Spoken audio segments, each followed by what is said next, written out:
las ITU. Ustedes se van a encontrar con esa palabra varias veces en sus prácticas profesionales.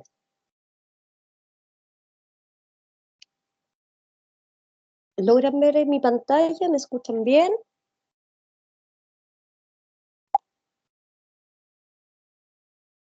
Sí, profe. Sí, gracias. Entonces, lo que vamos a hablar ahora, vamos a hablar de las infecciones renales bajas, de las infecciones renales altas, o sea, cuando ya llegan al riñón, vamos a hablar de los quistes renales y cálculos renales, ¿ya? Eso es lo que vamos a ver en esta parte. Entonces, las infecciones urinarias es lo que se conoce como ITU, ¿ya? Y eso es lo que van a ver ustedes escrito, por ejemplo, en un diagnóstico de algún paciente. Cuando dice ITU, es una infección del tracto urinario, ¿ya? Y esta infección puede ocurrir por la colonización de microorganismos patógenos, ya sea bacterias, hongos, parásitos, y esto puede ocurrir en cualquier parte del tracto urinario. Eso quiere decir uretra, vejiga, uréteres, riñón, ¿ya?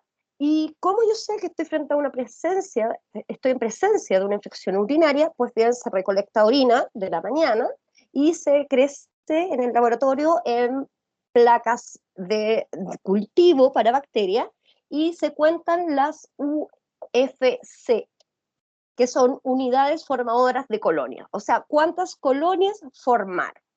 Entonces, si hay más de 100.000 de partida, no tienen que haber, ¿cierto?, bacterias en nuestra orina.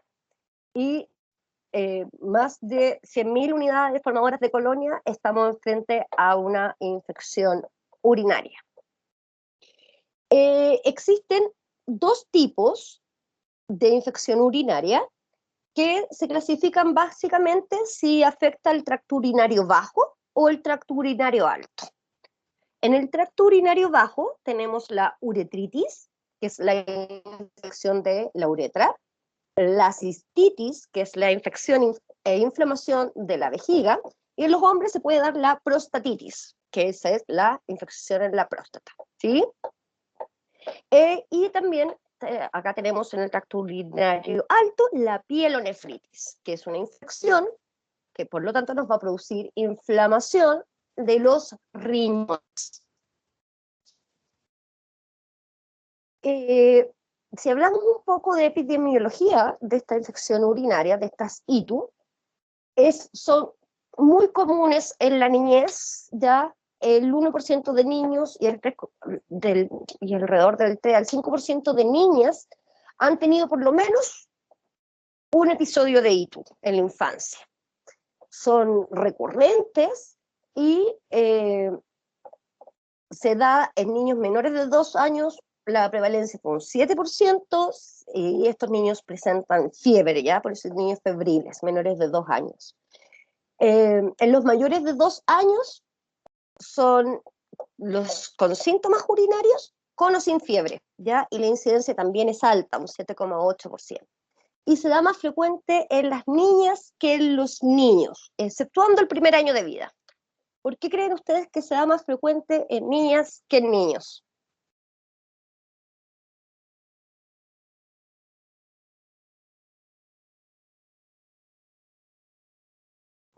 Porque está más expuesto el tracto en las mujeres. Sí, una, y lo otro, que la mayoría de las infecciones urinarias en niños es de origen fecal, ¿sí? Entonces, la distancia uretra-ano en mujeres es más corta que la distancia de la uretra que está en el pene del ano en el niño, ¿sí? La mayoría de estas infecciones urinarias, principalmente en niños, las bacterias provienen de nuestro ano, ¿sí? Entonces es de ahí que se da más comúnmente, ¿cierto? en las niñas que en los niños, exceptuando el primer año, que va más que nada en el cuidado que le dé, ¿cierto?, la madre en esta limpieza, cuando limpian, sacan el pañal, etcétera, ¿sí? O la persona que está a cargo de este niño.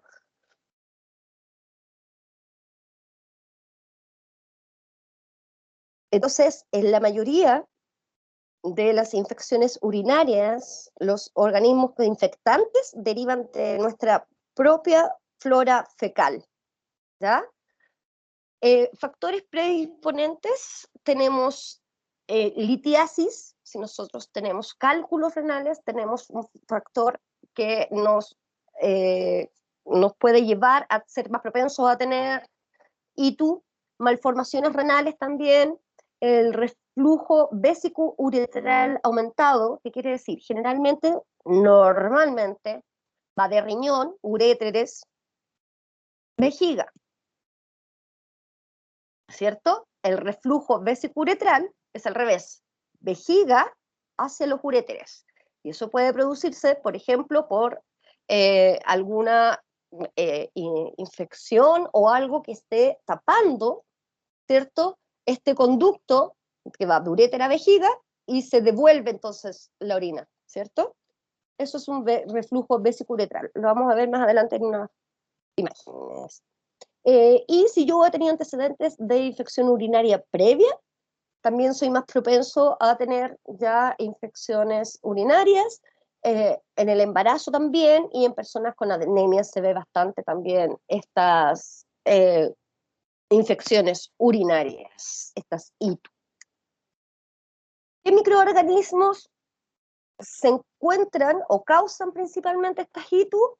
Principalmente Escherichia coli, que en un 80 o un 90%, ¿ya? Y estos Escherichia coli, que son estos bacilos gram negativos, son habitantes normales de nuestro tubo digestivo.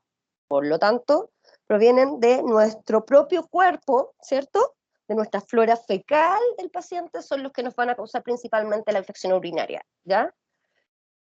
El más frecuente, entonces, es Escherichia coli, después viene el Proteus, Enterobacter, Klebsiella, algunas pseudomonas también, Streptococcus fecalis, pueden dar origen ya a una infección urinaria. También puede dar origen a una infección urinaria algún hongo, ¿ya? Algún agente micótico también puede dar alguna infección urinaria, ya sea del tracto bajo o alto, ¿ya? Si nosotros miramos acá este gráfico, el 80% de las ITUs, ¿cierto? Estas infecciones urinarias son causadas por Escherichia coli, ¿ya? Después acá tenemos Proteus, Klebsiella, Enterobacter, otros, ¿ya? Estos gérmenes, ¿cierto? Estos microorganismos, lo que van a causar, ¿cierto?, es una infección.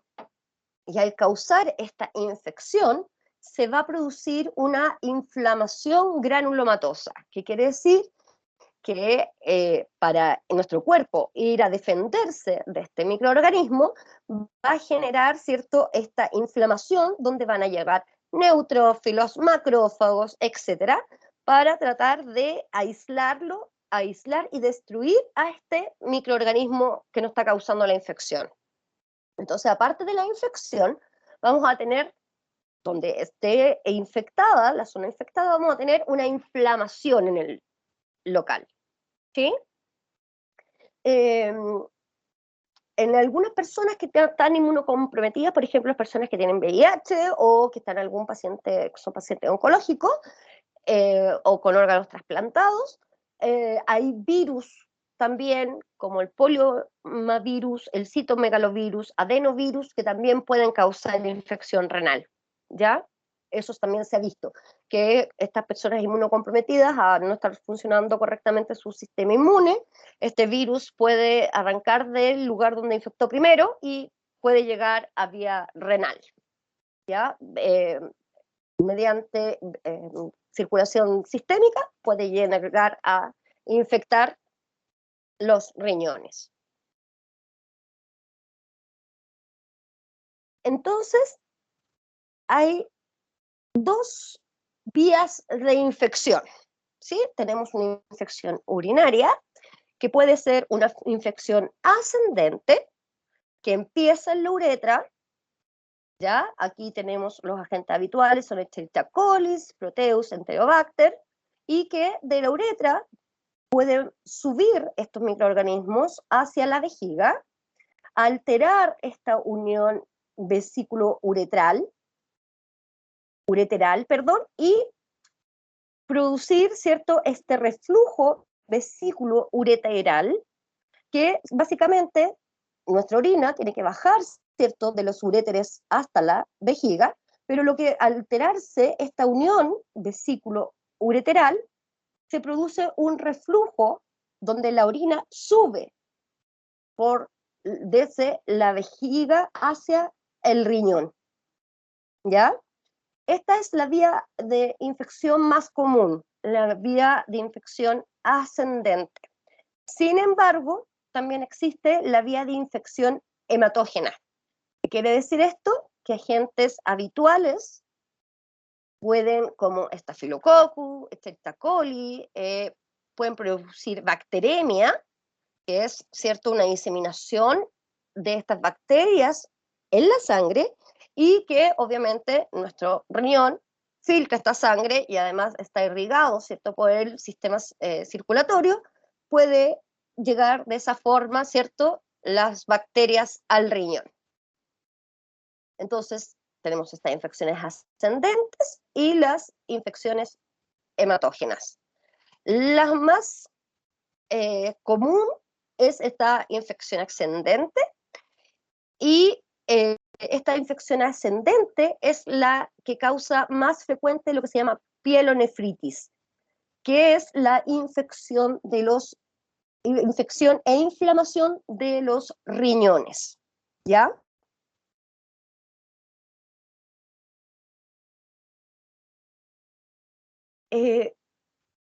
Nuestra vejiga y nuestra orina son estériles. ¿Qué quiere decir eso? Que en nuestra vejiga no hay microorganismos y que, por lo tanto, en nuestra orina no deberían haber microorganismos. Generalmente, sí se encuentran en muestras de orina debido a la forma en que la misma persona se tomó la muestra o la mala higiene en la zona donde se va a tomar la muestra. Por eso se hace este conteo de unidades formadoras de colonia.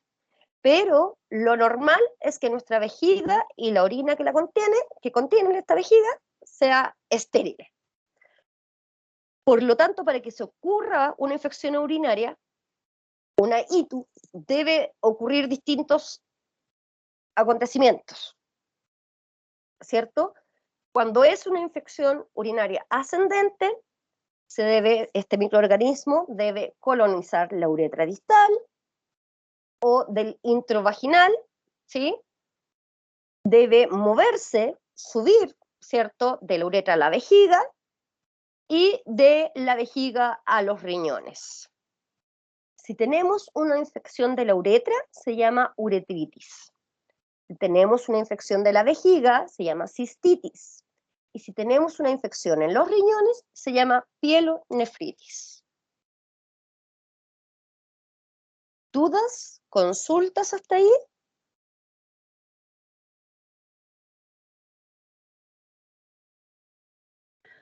Yo no tengo dudas, profe. Ya. Ay, se me pega esto, perdón.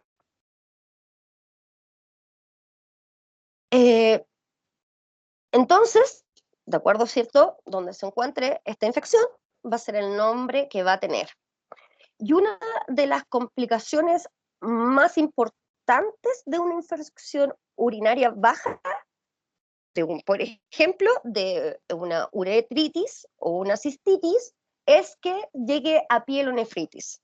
La verdad es que hay que tratar de que estas bacterias no lleguen al riñón, porque ahí se nos complica la cosa, ¿ya?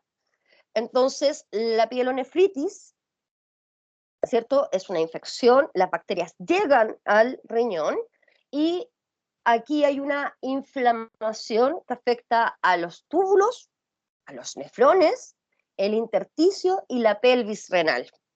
Entonces, eso es lo que hay que evitar, tratar la infección urinaria cuando es ascendente, obviamente, ¿cierto? O de la vía hematógena, antes de que llegue al riñón, porque ahí se nos complica ya el panorama, presentando lo que se llama una pielonefritis. Es una infección, ¿cierto?, en el riñón que produce además una inflamación.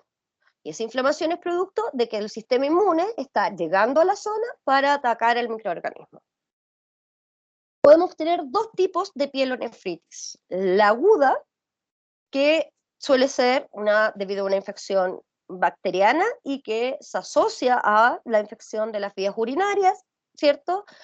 Por ejemplo, de una infección de la uretra, llegó a la vejiga y de la vejiga viajó hasta el riñón por este reflujo.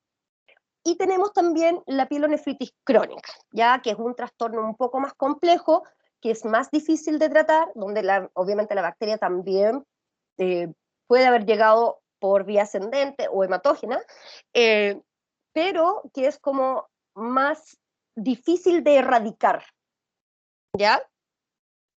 Donde pueden estar más microorganismos involucrados. Vamos a ver más adelante. ¿Qué pasa en una pielonefritis aguda? Hay una inflamación supurativa del riñón. ¿Qué quiere decir eso? Que esta infección bacteriana y a veces vírica, por ejemplo, con el piolomavirus o el adenovirus, va a causar, ¿cierto?, que este riñón llegue, ¿cierto?, el sistema inmune y el sistema inmune cause la inflamación, ¿sí? Y supurativa es porque elimina pus, ¿ya? ¿Cómo puede alcanzar el riñón? Ya lo vimos, por diseminación hematógena, pero lo más habitualmente que es a través de los uréteres, asociado con este reflujo vesículo-ureteral. Y en esta imagen, nosotros podemos ver, acá está la vejiga, acá está el uréter, ¿sí? Y acá están los riñones. Y podemos ver, esto es típico, es característico, esta imagen de un reflujo ureteral, perdón, donde el contenido de la vejiga está siendo devuelto hacia los riñones, ¿ya? Esa es la causa más común de una pielonefritis aguda, ¿sí? Que empiece entonces por las vías urinarias bajas, la bacteria, el microorganismo colonice la vejiga y se produzca este proceso inflamatorio que va de alguna forma a hacer, ¿cierto?, que aquí no hay un límite entre vejiga y uréter y que la orina que tenemos almacenada en la vejiga pueda regresar hacia el riñón, llevando con ella, ¿cierto?, las bacterias. ¿Cómo se presenta esta pielonefritis aguda? Tiene un dolor de inicio súbito en el ángulo costovertebral, hay evidencias de infección, fiebre, escalofrío, malestar, hay signos de irritación vesical, o sea, de la vejiga y de la uretra, como disuria, colaquiuria, tenesmo. ¿Sabemos lo que son esas palabras?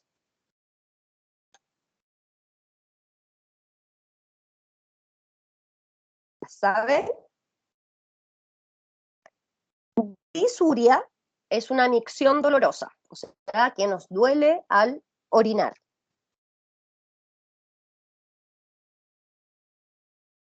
Polaquiuria es orinar con frecuencia, ¿sí? Como que las mujeres sufrimos generalmente más infecciones urinarias que los hombres, y esa es esta sensación de querer ir al baño cada rato, pero que se orina muy poquito, ¿sí? Y tenemos el tenesmo, que es la necesidad como de defecar, pero aunque los intestinos estén vacíos, ¿ya? Entonces, esos son signos también que uno presenta al tener una pielonefritis aguda. Y nosotros, obviamente, para determinar qué microorganismo patógeno es el que nos está causando la pielonefritis aguda, se toma una muestra de orina. Y esta muestra de orina se observa al microscopio para ver si hay bacterias, obviamente, se crece también en estas placas de cultivo. Y cuando es una pielonefritis, nosotros encontramos leucocitos, se llaman cilindros leucocíticos, ya que normalmente son neutrófilos rodeados como de pus, pero en forma de cilindro, ¿ya? ¿Y por qué en forma de cilindro?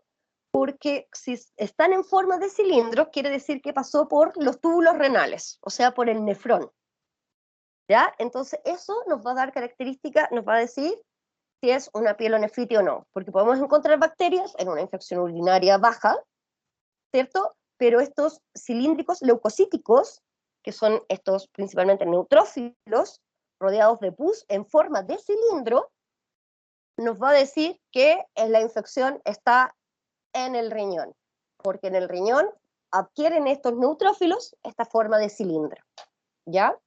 Entonces, lo que se hace para establecer el diagnóstico de la infección, ya sea del tracto urinario bajo o alto, es hacer el urocultivo, que es a partir de una muestra de orina, se mira el microscopio, ¿cierto? Se hacen distinciones para ver qué microorganismo puede ser, y además se hace cultivo en distintas placas de agar. Y se hace cuantitativo, eso quiere decir que se miden las unidades formadoras de colonia, que son estos puntitos que nosotros vemos en estas placas de agar, que no sé si ustedes las han visto alguna vez. ¿Por qué? Porque si la muestra está mal tomada, generalmente uno tiene que llevar su muestra de orina en la mañana, ¿cierto? Si no se asió correctamente, si se tomó mal, puede que encontremos bacterias, pero que sean bacterias propias de nuestro, digámoslo así, eh, vagina, pene, ¿ya? Y que no sea propiamente tal de una infección urinaria, ¿sí? ¿Alguna duda? ¿Alguna consulta?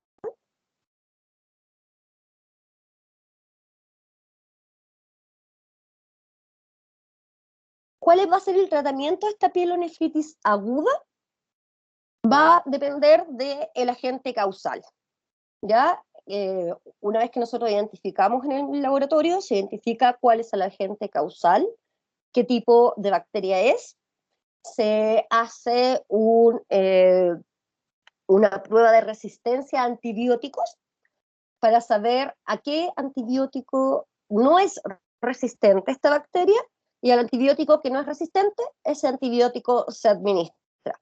Ya se administra vía oral, vía intravenosa, etcétera. Ya queda, bueno, agente causal, ya teníamos, ¿cierto? Acá, Escherichia coli principalmente, Klebsiella, Proteus, Streptococcus, ¿sí? Y acá tenemos distintos eh, antibióticos, perdón, ¿ya? Entonces, lo importante es hacer el urocultivo para detectar qué bacteria es, y después se hace esta prueba de resistencia a antibióticos para detectar a qué antibiótico es sensible el microorganismo que yo encontré y darle al paciente ese antibiótico.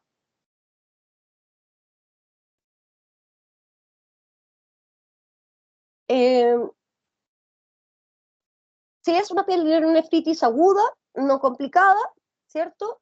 Nosotros vamos con el tratamiento con antibiótico, van a desaparecer los síntomas, ¿cierto? Sin embargo, todavía podemos encontrar bacterias en orina, ¿ya? Eh, Generalmente, pero con tratamiento antibiótico bastante bien. ¿Y cómo nosotros vemos, si nosotros viéramos una pielonefritis aguda, veríamos así, ya estos focos de pus, ¿sí? Donde hay inflamación, hay infiltración de neutrófilos, de macrófagos para contrarrestar, ¿cierto?, a las bacterias. Así veríamos los riñones, ¿cierto?, con estas pielonefritis aguda, que obviamente con el tratamiento antibiótico adecuado al cabo de algunos días cesa, ¿ya? Eso ocurre generalmente, pero hay pacientes que tienen que estarle, que de repente no es solo un microorganismo que está invadiendo, infectando el riñón, sino que son varios microorganismos y ahí es donde se empiezan a usar una mezcla de antibióticos, se elimina un microorganismo, después sigue otro, y eso nos puede causar, ¿cierto?, una pielonefritis crónica, donde estos microorganismos van a reaparecer, persistir en el tiempo, ¿ya? Y donde obviamente ya este tratamiento antibiótico no va a curar esta pielonefritis en un par de días, sino que puede prolongarse hasta meses, ¿ya? Esto va a depender de qué, microorganismo es el que infectó el riñón, de cuán a tiempo detectamos esta infección en el riñón, de si este microorganismo, qué tan sensible es a los antibióticos, ¿ya? O qué tan resistente es a los antibióticos. Y eso nos puede generar una pielonefritis crónica, que puede durar un mes, ¿ya? Pero que también tiene resolución. O sea, que al cabo del tratamiento adecuado, eliminamos todos los microorganismos, podemos, ¿cierto?, volver a tener un riñón sano. ¿Dudas? ¿Consultas?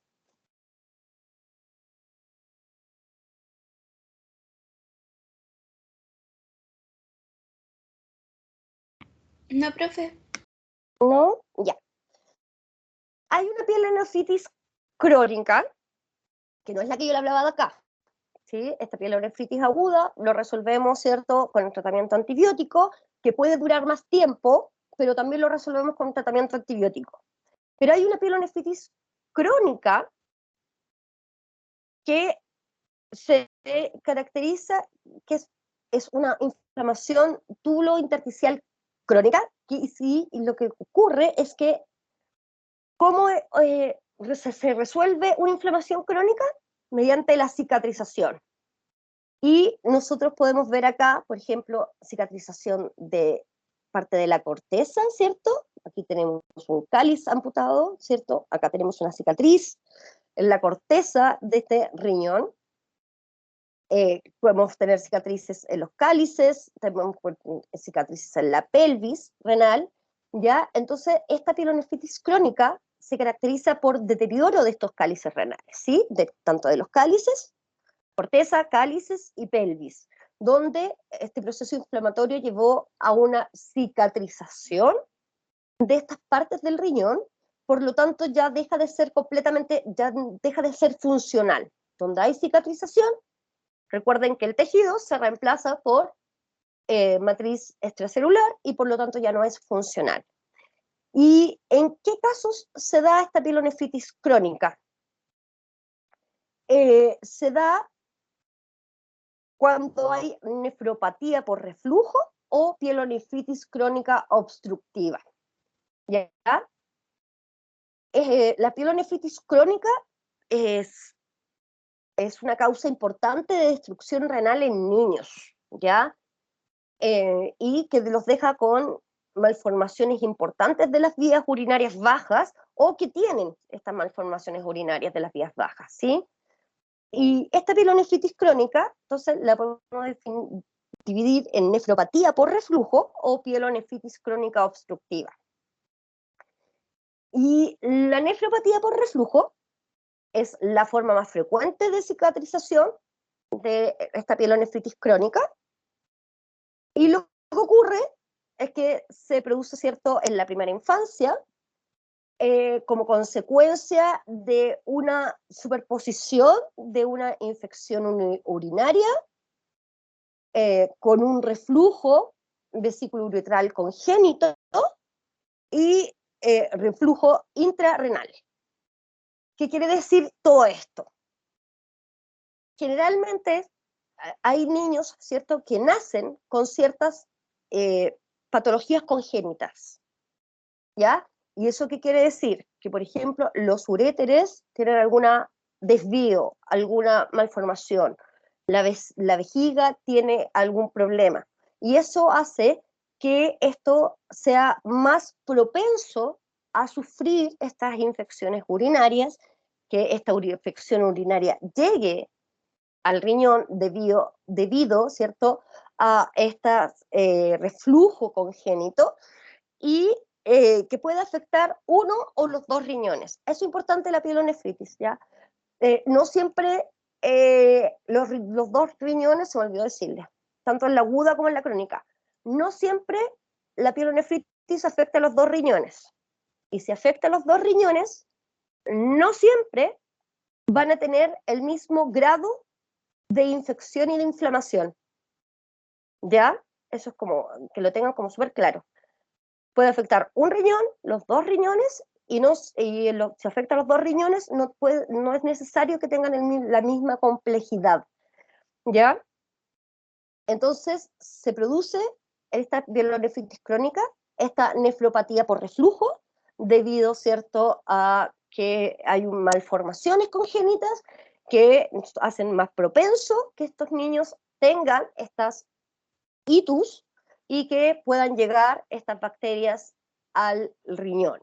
Y lo que va a ocurrir, como tienen esta nefropatía por reflujo, estas infecciones se van a superponer. ¿Qué quiere decir eso? Van a ser como constantes y recurrentes. Y al estar frente al riñón, ¿cierto? Tenemos la infección, llega el sistema inmune, se inflama, tratan de eliminar el microorganismo, pero resulta que viene otro microorganismo resultado de esta nefropatía por reflujo, y vuelta otra vez el sistema inmune, inflamación, y al final esta inflamación termina siendo crónica y termina cicatrizando el tejido. ¿Entiende?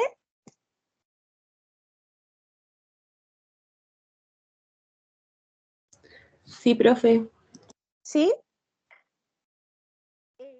La pielonefritis crónica obstructiva se debe principalmente a que hay obstrucción de las vías urinarias, no de las vías urinarias, de los cálices y la pelvis renal, debido principalmente a cálculos, y que eso predispone al riñón de desarrollar infecciones. Y si el riñón está en repetidas, superpuestas, por ejemplo, si está en constante infección en el riñón, ¿cierto? Se superponen estos microorganismos debido a esta presencia, ¿cierto? Esta obstrucción, que principalmente son estos cálculos o litios, ¿cierto? Litiasis renal. Obviamente el proceso inflamatorio, ¿cierto?, va a ser crónico. Vamos a tener una infección, una pielonefritis por un microorganismo A, después una pielonefritis por un organismo B, se pueden superponer el organismo A con el microorganismo B y generar una inflamación crónica, y en esa inflamación crónica el resultado es cicatrización. ¿Sí? Entonces, la pielonefritis crónica lleva, ¿cierto?, a una cicatrización del riñón debido a que la infección recurrente produce una inflamación crónica y eso lleva a cicatrización del riñón. ¿Sí?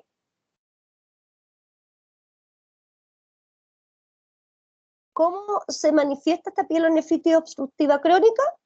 Generalmente tiene un inicio silencioso, puede manifestarse como un cuadro de pielonefritis aguda, pero que son recurrentes, ¿ya? Dolor de espalda, fiebre, piuria, bacteriuria, ¿sí?, que encontramos bacterias en las orinas. Y lo que ocurre principalmente es que al haber esta cicatrización de estas zonas donde estaba toda esta infección recurrente, por lo tanto esta inflamación crónica, es que hay una pérdida de la función tubular, ¿sí? Ocurre cicatrización, pérdida de los nefrones, se pierde la función tubular y eso nos provoca poliuria y nicturia.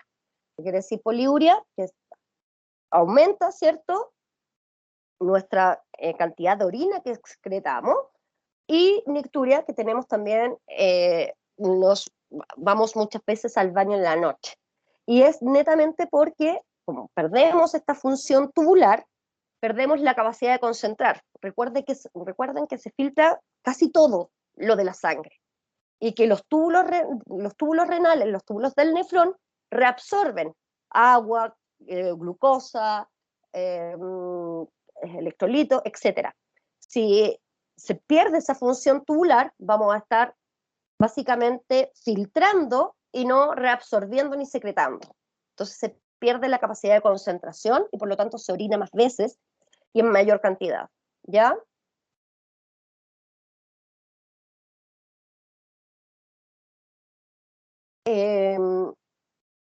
Si nosotros tenemos papilonefritis crónica, ¿ya? Se puede generar lo que se llama, glomerulosclerosis focal o segmentaria secundaria, donde vamos a tener distintos focos en el riñón con cicatrices, y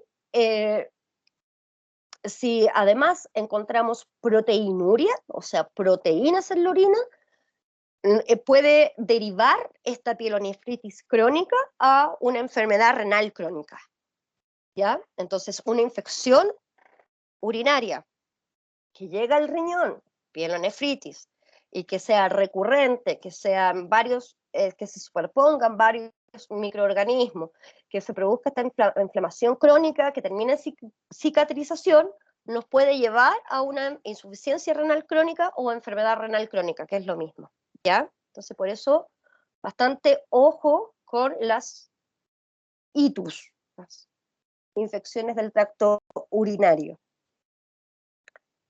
¿Dudas? ¿Consultas?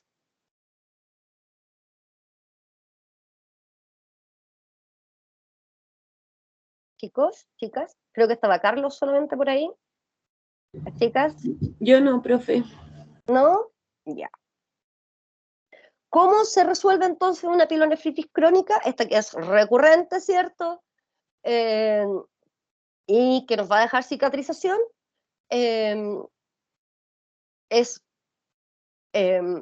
Va a, ¿cierto?, a producir esta cicatrización, ¿cierto?, del riñón, y vamos a necesitar quizás, ¿cierto?, derivar en una enfermedad renal crónica. Entonces, lo que se intenta para no seguir dañando este riñón es intentar disminuir los nuevos eventos inflamatorios, o sea, tener controlados todos estos procesos, que no tengamos más infecciones urinarias que de estas bacterias puedan llegar al riñón, y previniendo, ¿cierto?, la pielonefritis aguda y resolviendo la obstrucción, por ejemplo, de estos cálculos, eliminando estos cálculos renales, ¿ya? La idea es no seguir, que el riñón no se siga afectando, que no siga esta inflamación crónica debido a esta infección crónica, para que no llegue la cicatrización. Si llega la cicatrización, podemos terminar en una insuficiencia renal crónica donde vamos a necesitar hemodiálisis, ¿ya?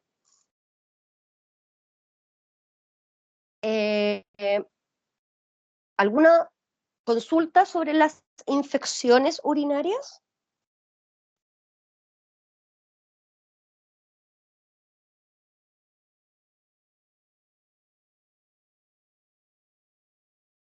Chicos, chicas.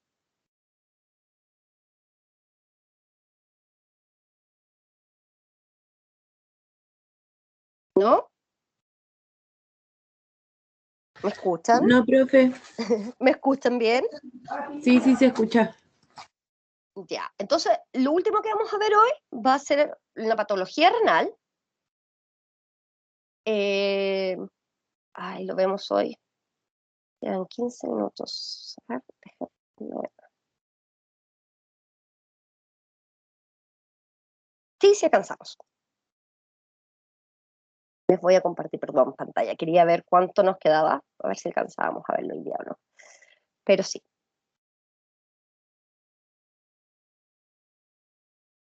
Entonces quedamos acá, ¿cierto? ¿Ven ahí mi pantalla? Sí, profe. Ya, Sí, profe, entonces se vamos a ve. ver, ya, gracias. Vamos a ver los quistes renales y los cálculos renales, ¿ya? Y la enfermedad quística renal, ¿ya? También son llamadas nefropatías quísticas y son un grupo heterogéneo de trastornos hereditarios del desarrollo o adquiridos, ¿ya? ¿Por qué es importante estas nefropatías quísticas renal o enfermedad quística renal? Porque son muy frecuentes. Yo no sé si ustedes han escuchado que tienen quistes renales, hay mucha gente que tiene quistes renales. La nefropatía o la enfermedad poliquística renal es la más común, ¿ya? Y además que estos quistes renales se pueden confundir con tumores malignos, ¿ya? Y existen, los podemos clasificar, esta enfermedad quística renal, en tres, principalmente. En nefropatía poliquística del adulto, que tiene una herencia autosómica dominante, ¿ya? Y que donde encontramos riñones con multiquistes, acá podemos ver esta representación esquemática, ¿ya? Y acá tenemos las complicaciones clínicas, hematuria, dolor en el flanco, infecciones urinarias. Ya vimos, es cierto, que algo que pueda estar obstruyendo puede presentar más facilidad que lleguen bacterias ahí, litiasis renal, hipertensión, y la evolución más frecuente de esta nefropatía poliquística del adulto es la insuficiencia renal crónica a partir de los 40-60 años, ¿ya? O sea, un riñón poliquístico debido a una herencia autosómica dominante nos puede llevar a una insuficiencia renal crónica. Después tenemos nefropatía poliquística de la infancia, ¿ya? Y esta se debe a una herencia autosómica recesiva, y esto también tenemos riñones quísticos, pero en el nacimiento, ¿ya? Nosotros podemos nacer con estos riñones quísticos. Y aquí la evolución es variable, puede llegar incluso a la muerte en la lactancia o infancia, ¿ya? Y después tenemos un riñón esponjoso medular, que no tiene ningún tipo de herencia, que son quistes en la médula, acá se pueden ver, que ahí podemos presentar hematuria, infección de las vías urinarias, litiasis renal es recurrente y que su evolución es benigna. Entonces, esta enfermedad quística renal la clasificamos en tres. Dos son de herencia, una es de herencia autosómica dominante, la otra autosómica recesiva, y otra que no tiene relación con la herencia y que aparece de manera espontánea, digámoslo así. Aquí tenemos la nefropatía poliquística autosómica dominante del adulto, y como ustedes pueden ver, así se ve un riñón poliquístico con estos quistes expansivos que están en ambos riñones, son células que se han multiplicado y que finalmente se empiezan como a multiplicar estas células, se empiezan a rodear de tejido, ¿ya? Y finalmente destruyen el parénquima, ¿sí? Vean aquí cómo se encuentra, aquí este es un corte, y cómo podemos ver la corteza y acá la pelvis renal. Entonces, finalmente estos quistes renales van a destruir nuestro riñón, ¿ya?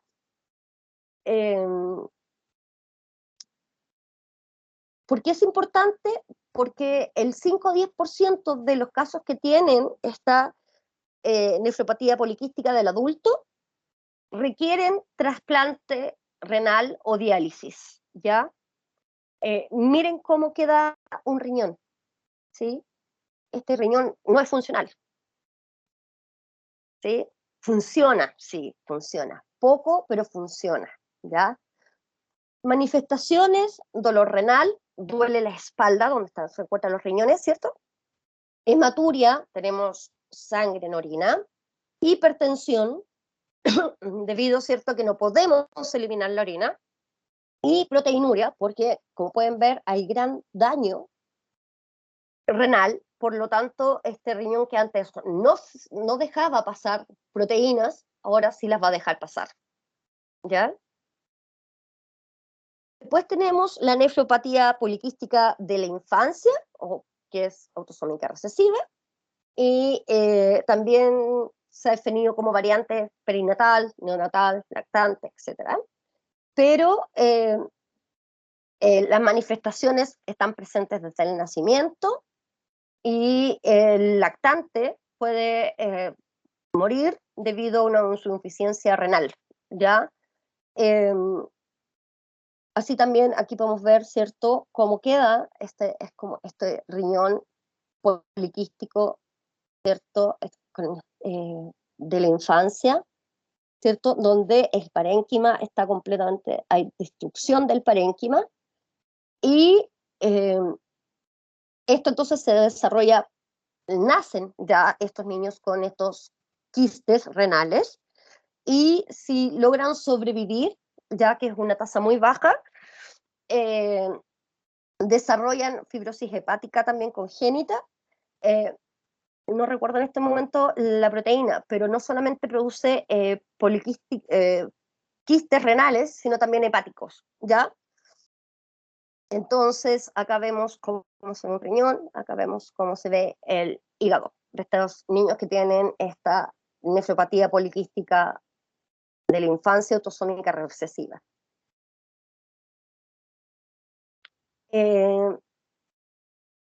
¿Y qué pasa?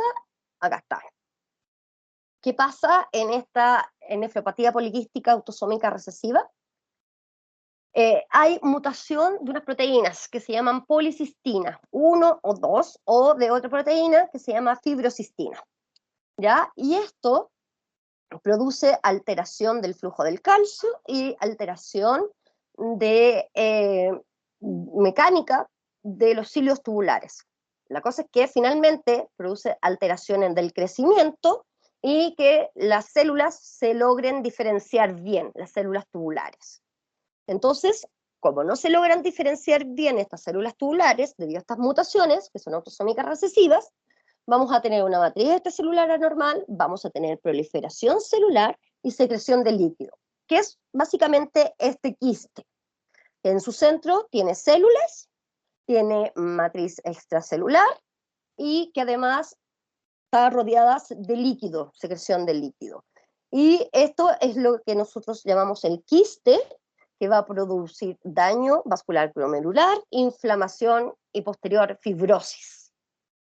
¿Ya? Entonces, estos quistes que nosotros veíamos, acá se ven, acá no, nos va a producir finalmente esta fibrosis. ¿Ya? Y es debido a esta mutación en estas proteínas que son necesarias para que se desarrolle este epitelio tubular de los nefrones. ¿Dudas? ¿Consultas?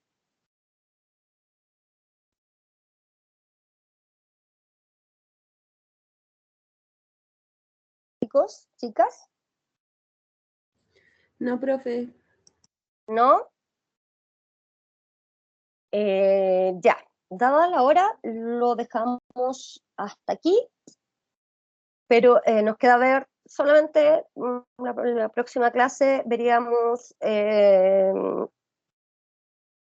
la litiasis renal, y entraríamos ya al sistema, patologías del sistema endocrino. ¿Sí? ¿Alguna duda de lo que hemos visto el día de hoy, estimados, estimadas?